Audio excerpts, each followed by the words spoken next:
Hello friend, मैं शुभम कुमार। कल हम लोग कर रहे थे मॉडर्न हिस्ट्री। तो वहाँ पे प्रश्न हम लोग 8 तक किए थे, उसके आगे हम लोग कंटिन्यू कर रहे हैं। प्रश्न नंबर 9 है, निम्न में से कौन भारत का पहला पुर्तगाली वायसराय था? तो इसका ऑप्शन हो जाएगा डी, फ्रांसिस्को डी अल्मीडा। पुर्तगाली वायसराय के रूप में भारत आने वाला पहला पुर्तगाली फ्रांसिस्को डी अल्मीडा 1505 ईस्वी से 1509 ईस्वी था। अल्मीडा के नेतृत्व में पुर्तगालियों में टर्की, गुजरात, मिस्र की संयुक्त सेना को पराजित किया था। नेक्स्ट क्वेश्चन, ब्रिटिश सेना और डच सेना के बीच बेदारा का युद्ध कब लड़ा गया था? इसका ऑप्शन हो जाएगा ए, बेदारा का युद्ध 1759 ईस्वी में लड़ा गया था। बेदारा या बिदररा का युद्ध नवंबर 1759 ईस्वी में हुआ था। यह युद्ध अंग्रेजों और डच्चों के बीच बंगाल के संसाधनों की प्राप्ति हेतु लड़ा गया था। डच्चों की सेना अंग्रेज द्वारा पराजित हुई। नेक्स्ट क्वेश्चन, व्यापारिक कंपनियों ने मुगल साम्राज्य के दौरान 1605 ईस्वी में भारत में मछलीपट्टनम में अपने ठिकाने स्थापित किए। इसका आंसर हो जाएगा डी, डच। इसका इंट्रोडक्शन देख लेते हैं। डच नीदरलैंड, हॉलैंड के निवासी थे। वर्ष 1602 में विभिन्न डच कंपनियों को मिलाकर United East India Company of Netherland के नाम से एक व्यापारिक संस्था की स्थापना की गई था। उन्होंने मुगल साम्राज्य के दौरान 1605 ईस्वी में मछलीपट्टनम में अपनी प्रथम फैक्ट्री स्थापित की। पुर्तगालियों ने 1503 ईस्वी में कोचीन में अपनी प्रथम फैक्ट्री स्थापित की। अंग्रेजों ने 1613 ईस्वी में सूरत में अपनी स्थायी फैक्ट्री की स्थापना की। फ्रांसीसियों ने 1668 में सूरत में अपनी प्रथम कोठी स्थापित की। नेक्स्ट प्रश्न नंबर 12 की ओर चलते हैं। प्रश्न नंबर 12, ईस्ट इंडिया कंपनी की सेना के संबंध में निम्नलिखित में से कौन सा युग्म सही है? इसका हो जाएगा ऑप्शन बी, केवल 2। ईस्ट इंडिया कंपनी की स्थापना 31 दिसंबर 1600 ईस्वी में हुई थी।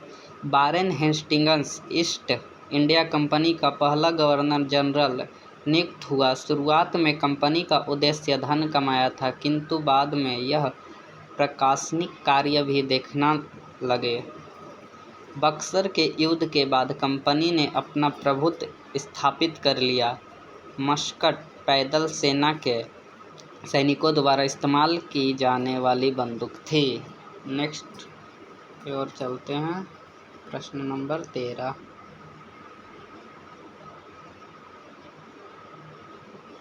प्रश्न नंबर 13, ईस्ट इंडिया कंपनी ने किस वर्ष बंगाल की द्वैध शासन प्रणाली को समाप्त कर दिया? तो इसका आंसर हो जाएगा ए, 1772 ईस्वी।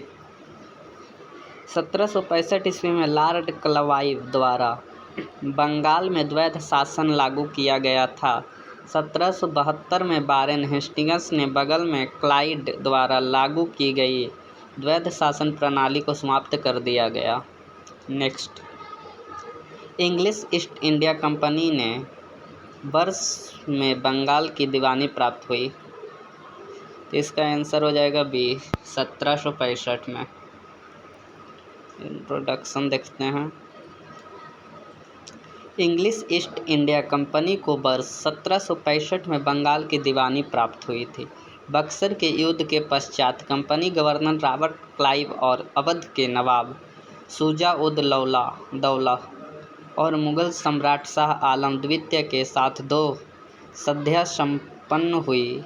प्रथम इलाहाबाद की संधि 1765 के अनुसार अवध के नवाब ने इलाहाबाद और कड़ा जिला मुगल सम्राट शाह आलम द्वितीय को सौंपा। कंपनी को 50 लाख क्षतिपूर्ति।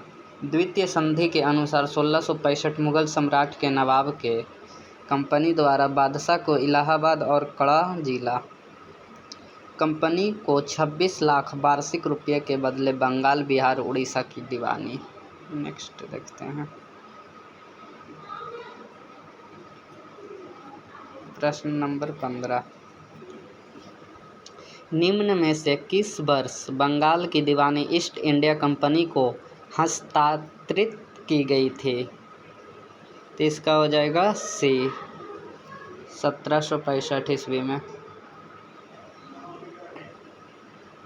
नेक्स्ट, मुगल सम्राट शाह आलम द्वितीय ने ईस्ट इंडिया कंपनी को बंगाल प्रांत का दीवान किस वर्ष नियुक्त किया गया था? तो इसका आंसर हो जाएगा बी 1765 ईस्वी।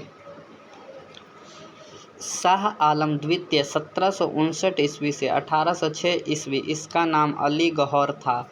इसी के समय में पानीपत का तृतीय युद्ध 1761 ईस्वी तथा बक्सर का युद्ध 1764 ईस्वी हुआ।